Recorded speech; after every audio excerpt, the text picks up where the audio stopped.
Tęsime labą dieną ir čia apie naują LRT tyrimą nutekintuose Kremliaus dokumentuose propagandos Lietuvai schema, kai vietoj uždraustų kanalų panaudojami socialiniai tinklai.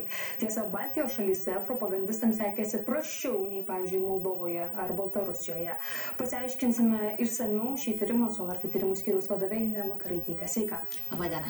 Tai labiausiai naudotos platformos TikTokas ir Telegramas buvo. Kas juose platinta, kokios tos pagrindinės temos?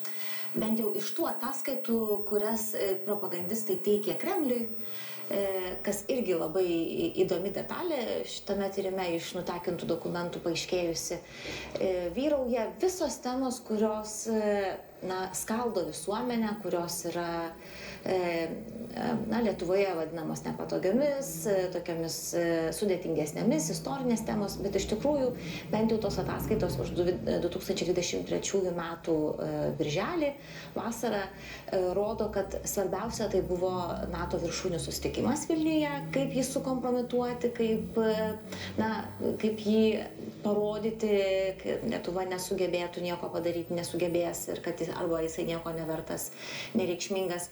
Ir dar yra labai įdomus dalykas, kad jie stengiasi visai parodyti iš neigiamos pusės stačiatikių bažnyčios kilimą ir dalies stačiatikių bažnyčios pasitraukimą iš Maskvos patriarchato, kas irgi matyt tai auditorijos daliai, kurią jie pasiekė, greičiausiai jinai rusakalbė, turėjo suformuoti labai neigiamą įspūdį, įvaizdį apie tuos žmonės, kurie nusprendė pasitraukti iš Kremliaus įtakoje esančio Maskvos patriarchato. Bet iš tikrųjų tai apibendrinant reikia dar kartą akcentuoti, kas jau, kaip ir žinomas dalykas apie Kremliaus propagandą. Iš tikrųjų jie nėra blogų temų, yra visos temos geros, kurios skaldo ir dirba, jeigu reikia, ją pasiruošia toms skaldančioms temoms. Pavyzdžiui, mes šiais metais pasižiūrėjom jau tų pačių asmenų socialinius tinklus, tai ir jau Brazauskas, kaip skaldanti tema jiems tinka, ir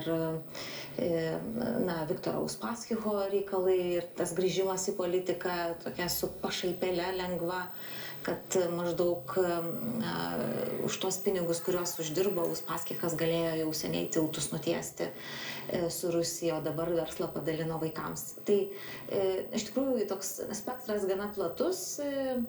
Aišku, istorinės temos, tas ir partizanų žeminimas, juodinimas, visų represijų, toks šviesinimas, sovietinė valdžia tokia piešiama daug gražesnė, negu kad jinai buvo.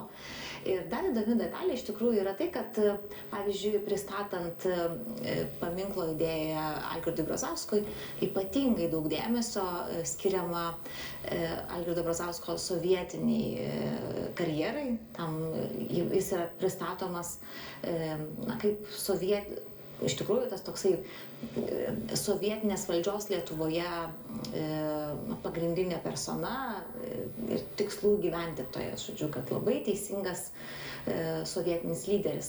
Tai aš manau, kad jie supranta, kad šiek tiek skaldanti visuomenė yra šita tema, Brazausko paminklas ypatingai Kaune, ir tikrai stengiasi ieškoti kampų, kurie dar labiau tą temą aštrintų ir kaitintų.